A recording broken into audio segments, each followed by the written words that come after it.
Freeds, thanks so much for doing this. Any noise out of Toronto today, buddy? Yeah, everywhere. Like the whole city is full of noise. It's not even the subways going with Nylander on them or people honking because traffic's moving too slowly.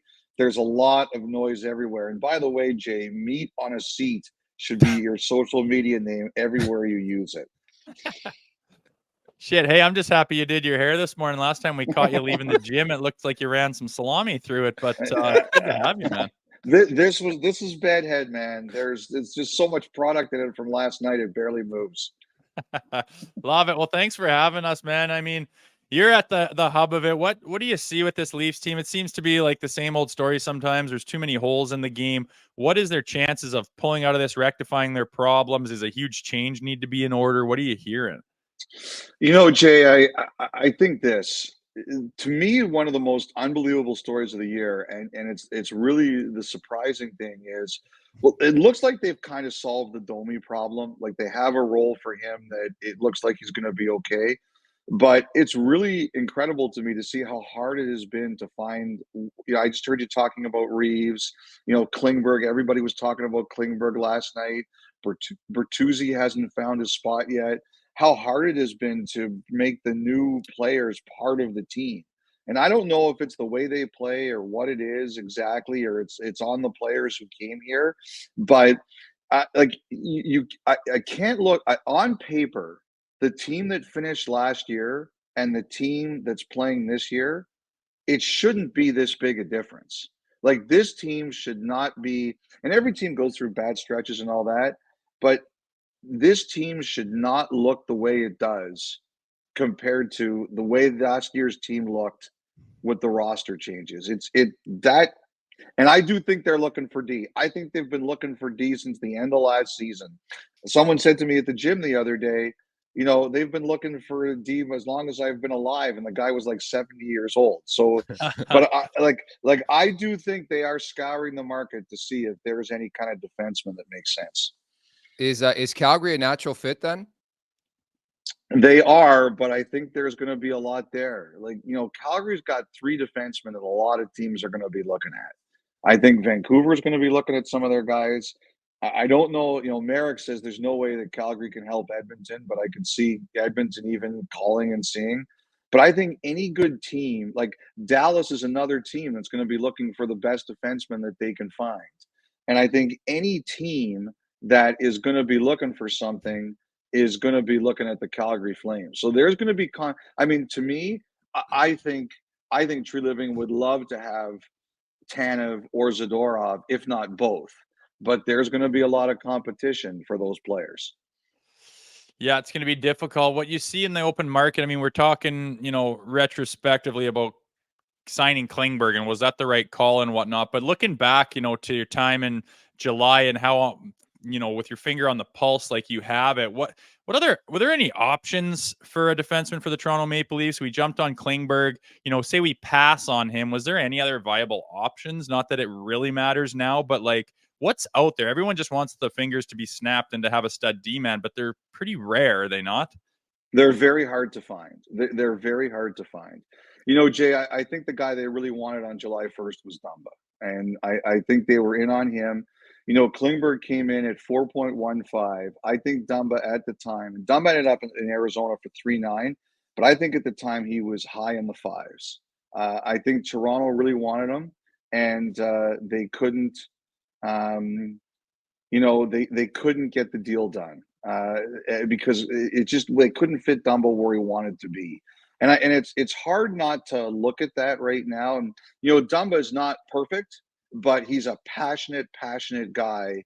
And there are people who tell me the adjustment that Winnipeg went out and got Bogosian yesterday. He's not Dumba, Minnesota went out, but he's a loud physical presence, and that's what Dumba was. I would be curious to see how it would look different at all if Dumba was here, but I do know, Jay, he was the guy they talked to. He was the guy they wanted, but they couldn't fit him in for what he was asking. It's crazy the contrast in defensemen they got, right? From Dumba to like a Klingberg. But nevertheless, as you guys mentioned, it's so hard to find guys in the back end, especially guys of significance. I want to talk some patience with you. So you talk about Klingberg, you talk about Reaves. I mean, it's quite clear some of the new guys have had trouble fitting in. What's the level of patience being exercised behind the scenes? Is there patience regarding some of these guys, or are they almost at a point where they're like, you know what, we got to figure something out here? Well, one thing I learned from players such as Jay is that the organization almost like the when you see the coach the way he was last night, that's a tell. Like you watch Keefe in that post game last night, he's not waiting for the questions to finish. Like the reporters go on 5 or 6 words, and he knows what the question is, and he just starts answering. And when a coach is like that, it tells you a lot about what the mood is behind the scenes. And players will tell you they take their cue based on the way the coach is reacting. So the way that Keefe was last night, there's stress.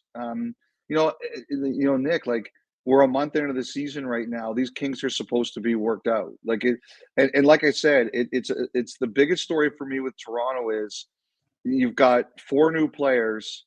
And the one that really stands out to me actually is Bertuzzi, because he's a talented guy who can score in this league, and they're having so much trouble making it all work. And I think it's 50% on the player and 50% on the team. Maybe it goes a little bit one way or the other, but it's just wild to me how they're having so much trouble getting these guys to have an identity and have a role. Not to be blunt, which I normally am, as you know, but like it screamed Sheldon Keefe. Just hearing his remarks, I think he's sort of feeling the heat. I don't know if you have a sense of like the leash or the hot seat. Like, is it starting to warm up a bit here? I think that's a great question, Nick. I think that look, they just gave him an extension. Like the one thing I look at in the summer is they had a big negotiation with Matthews. And do I think that Matthews said, I want Sheldon Keefe to be my coach? No, I don't think he said that. But I guarantee to you, they talked to him, Matthews, about it and said, if you're gonna extend here, how do you feel about this guy as the coach? And when your best player and your highest paid player is seemingly okay with it, I think that coach has a runway. But I feel the same way about Jay Woodcroft in Edmonton. This is a guy who before this season had a 68% winning percentage in Edmonton, but the way it's going there, if it doesn't turn around, you know what can happen. And do I think Keefe is in trouble? I would say not yet.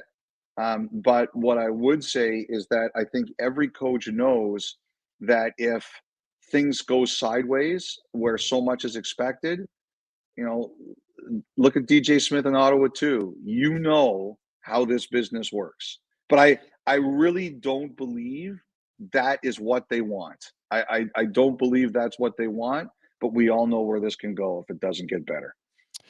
Yeah, unfortunately for that side of the business, it's the easiest move to make a lot of times. I mean, you got 20 guys on a roster plus, and you're trying to figure out who to get going and what to jumble up and what systems should we overhaul. It takes a long time. It's difficult. The market doesn't really cooperate half the time. And then all of a sudden, you can change a coach and the very next day you have a completely different look. So unfortunately for the coaches, that is the case. But like, do you think because like in years past, these guys put up 118 points in the regular season and then just completely lay an egg in the playoffs, and then everyone's like, well, the regular season doesn't really matter. Well, here we are, people are thinking the sky's falling a dozen games in.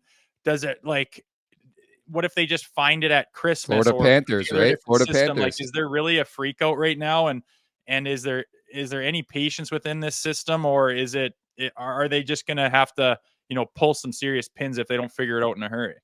The thing, what I always look at is what's expected of a team at the beginning of the year. Like that's the one thing I always look at. Jay, is what's expected of you. And there's a lot expected of the Toronto Maple Leafs. And also, Jay, you forget where we are. Like, there's not a lot of Tampa was here the other day, and I'm sitting with Dave Randorf and Brian Engblom and Gabby Shirley from their broadcast team.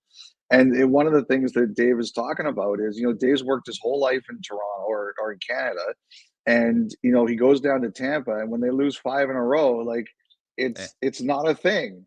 Here, you lose 5 in a row, and It's it's a biblical apocalypse. So I mean that the thing is that like to me, Sheldon Keefe, he didn't just become stupid like in the last couple of weeks. What we have right now is we have some fits in Toronto that aren't working. And so I think they're going to have to address the fits. Like, and boy, I'll tell you, like, I do not like kicking people when they're down. It Yeah. really bothers me. And I think we do too much of it.